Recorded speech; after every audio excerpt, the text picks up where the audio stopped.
Halloo akkam daawwattoota kiyyaa fayyaa nagayaa arra ana isin kadhata miciyoo asirratti agartan tuni waggaa 13 mindaa takka malee mana madam hulaan itti cufamee hojjechaa turte garuu amma arkamtee jirti namni seentan hunda rabbi jechaaf share godha mummura faffacaasa please seenaa isi guututti dhaggeeffadha. Muciyoon tuni dhaloota shawaa kaabaati salaalee kanaaf namni seentan bira hin kutena anas ninjee waggaa 13 dura mana madam kana dhufte jechuu karaa seeraatiin mindaa tokko malee birrii tokko malee waggaa 13 daal ishii xiqqashoo ishii daa'imaa deemtee arra garuu waan ishii fakkaatu laala dulloomte jechuu asoo birriin takka hin kafalaminiif asoo saantimni takko hin kafalaminiif hulaan itti cufamee waggaa 13 guyyaa 13 miti guyyaa 13 isin jechaan jiru waggoota 13dhaaf manni itti cufamee mana tokko keessatti hojjechaa jirti kamis misheetitti jechuu muciyoon tuni. Waan isin ajaa'iba keessa waan nama gaddisiisu keessa waan nama garaa nyaatu keessa isii daa'imaa deemteeti akkana dulloomtee jirti jechuudha. Meenuma laala muciyootan isii daa'imaa deemtee arra isii manguddoo taatee nama guddaa taatee laala dulloomtee jechuudha. Nama guddaa taatee dulloomtee jechuudha. Ilmoo jaarsa hin fuune maallaqa harkanne. Godina shawaa kaabaa ana sulultaa ganda waarisoo maalimaati muciyoon tun sheer godhaa hundi keessan amma waggoota dabreef namni galatoonfachuu barbaadu Leencoo Gaasaraa jala deemee wucci guddaa ministeerirraa waraqaa baasee bakka uumammaa fudhatee muciyoo tana waggaa 13 booda mana isin jirtuurraa fidanii poolisiin kamis misheet waan waliin godhan isiniif ibsa waggaa 13 booda jechuudha. Muciyoon tun seeraan dhufte siistama keessa jirti footokooppii qabdii footokooppii sadiidhaan siistama san seenanii jechuudha waggaa 13 booda bakka isin jirtuurraa poolisiin kamis misheet gurbaa leencoo kanaa wajjiidhaan rabbii haa godhuufi eega fidan booda maal godhan ammaas waan isin ajaa'ibu keessa maal godhan ni beekta sagaleen ijoolleen biyya arabaa dhabuu keessa imbaasiin sila arra miciyyoon tuni sammuun isii sirrii miti namni waggaa 13 hulaan itti cufamee mana madam keessa hojjetu kamindaa takkan kafalamin sammuu isirra dhaabbataniiti miti silaa murtii kannan ammallee manuma arabaa sanitti deebise jechuu poolisiin kamis misheet. Ji'a lama booda haa deebitu riyaala 100 isii kafalee fi waggaa 13 riyaala 100 170 miti haqiqaa hunda kafalamuu qabaaf. Miciyyoon sammuun isii sirrii miti miciyootana noormaanii miti yaala isii barbaachisaa poolisiin gizee deebi'u jo'uun sila no miciyyoon tuni ani mana arabaa san nin hojjadha jettee deebite mana arabaa san waggaa 13 waan isaan godhan hin beekan silaa mana doktoraa geessuu qaban gorsaa kan namuu qabaaf malee mana arabaatti deebi'uu hin qabdu sagalee taaf uummata oromoo namni rabbi sodaattan hundi keessan sheer godha eega takka baate koominitiin makkaa koominitiin Jiddaa maal hojjechaa jirtan micootana eega mana sanirraa baate akkamitti if bira qabuu dadhabdan mindaa isii ji'a lama boodaan kafalaaf mindaa isiitii miti okay riyaala 700 kabaasaboortii itti sirreessinuuf jennaan hin qabu je waggaa 13 hojjisiisee manatti cufatee Aha, Mere gefa da dubitana. dubbii tana ciccira viidiyoo tana tiktokittis bakka hundatti facaasa gudii ummata keenya kan Oromoo ummata keenya kan Itoophiyaa waan biyya Arabaa keessatti jiraa jiru mee dhaggeeffadha gudii kana muciyyoon manatti deebi'e jette jedhanii muciyyoo Arabni fudhatee deebi'e jechuudha tawaggaa 13 akka gabratti akka gaafa Abaa Jahalii fi Abaa Lahabitti manatti cufatanii wanta jaan kan wucci guddaa ministeerii waraqaa barreessee Leencoo Gaazaraa wukilinaa fudhatee bakka uummaa fudhatee Riyaad irraa ka'ee poolisiin dadhabina community keenyaa jechuudha dadhabina imbaasii keenyaatiin michoon san mana sanitti deebite jechuudha fadhiisiitiin deebite no maaliif fadhiisiitiin deebite michoon tun sammuun isii sirrii miti laala michoon tun laal isii daa'imaati arra garuu ayyo guddoo taate nama guddaa taate fuula isii waliin laala waggaa 13 dura laala waggaa 13 dura maal turte arra maal laala birrii tokko malee hulaan itti cufame eega mul'atteefu eega poolisii harka seenteefu arabtichi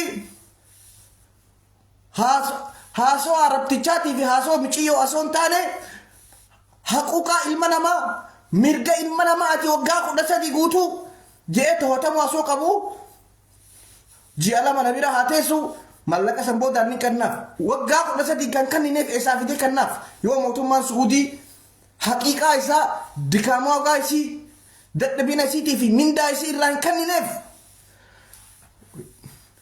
warri Riyaad Makka kamismisheet communitiin kuni gaafa malis baasee mallaqa gurrachuu qofa anaa isinitti himama booda waa'ee dhimmaa kanarratti isinii gadi bahee dubbatu isinii hawaasa bira dubbatu isinii irraan callise hawaasa tajaajiltaa je'eeti amma booda maqaa keessan hunda yaameetiin dhukkee isinirraa kaasa walaa communitii Saudi Arabiyaa jirtu hunda kabiyya Dubaay jirtu hunda isin community garaati malee community akkamin namni waggaa 13 mindaa malee hojjatee har'a haati amma dura yeroo meeqa live seentee ani viidiyoo waraabdee intalatiyya naabaasa isin jechaa turte michiyoon tuni seeraan dhufte heeraan dhufte baharaan hin dhufne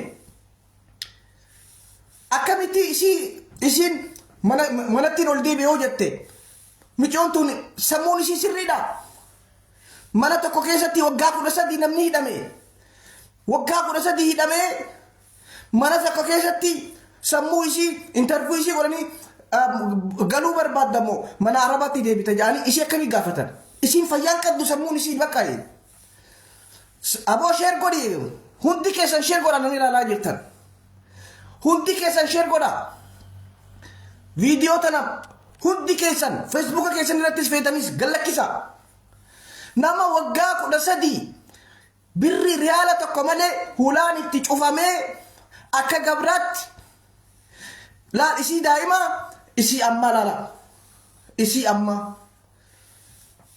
amma tana laala mee rabbi sodaadha mindaa tokko malee julloomte eegaa waraqaan hundi xumuramee fi biyya keessaa dhufte booda ani ummata Arabaa kanaan jaalladhe jetteeti deebitee nuun jaal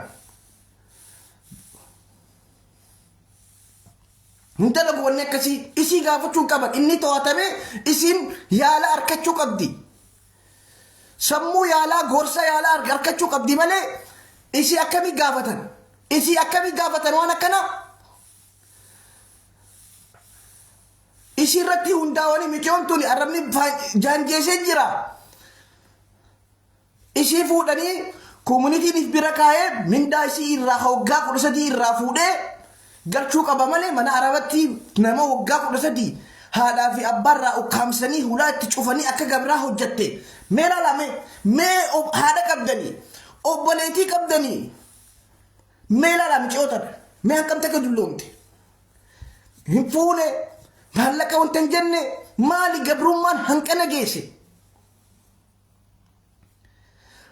gabrummaan ummata Itoophiyaa irratti ummata Oromootti hanqana geesse kun maali obboleeyyan kiyya kiyya. Maali imbaasii hin qabnu? Maali community hin jiru? Maali mootummaan hin jiru? Nama seeraa fi heeraan dhufe. Nama gibira mootummaatiif kafalu. Nama ejensiidhaaf kafalu. Waggaa 13 ulaa itti cufatanii akka gabraa hojjisiisanii arra garuu ijibbaata yeroo meeqaa booda waggaa 12 booda jechuudha. Waggaa 12 booda mana isiin jirtu eega arkan sistema keessa jirti. Wakilinaan kan namee mucaa Leecoo Gaasaraajan san fuudhee dhaqee mana sanii poolisni kamismisheeti yaamee kamismishee jirti micoon tuni. Wanni inti isinitti himu jiru sheekoon fakkaata. Sheekoon sahina zaahiri. Isin baatii takkaa fi baatii lamaa fi amal lama dhabne jettan obboleeyyan keenya. Tuni ama 13 mana arabaa keessa ukkaamamtee jirti. Arra garuu alhamdulillah poolisii harka eega seente poolisiin akkamitti mana sanitti deebisa. Imbaasiin akkamitti wanna kana callisa bisan Itoophiyaa. Miciyyoon ani nin deebi'e jettuu mana sanitti sammuun isii sirrii miti. Jaanjeessanii jiran yaala barbaachisaa inni yakkamaadha jaanii isa to'annaa jala oolchanii kuni dadhabinaa imbaasii Itoophiyaatii fi community Itoophiyaa dhafuni. Dhugaa jirtuun isinitti. Sheer godhi hundi keessan sheer godha. Nama tokko lama miti nama baay'ee akkana jira ani kaniin anuu beeku. Ka warri isaanii barbaadaa jiru. Ka sagalee dhabanii haadha abbaan waggaa 14 waggaa 13 booyaa jiran. Ka mana arabaa keessa irraa ulaan itti cufamee hojjetaa jiru. Tana qofaa miti. Anuu kaniin beeku meeqaa jira. Ijoolleen shawaa hedduu galatooma garuu gurbii jaartanii obboleetii teessaniif tanaaf jabaattanii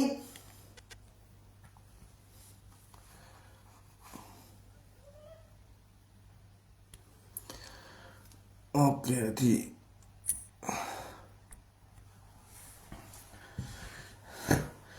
Guyyaa 13 miti khabar ji'a 13 miti waggaa 13 mee ilaala viidiyoo footoo kana wal bira ilaala rabbi keessan sodaadha.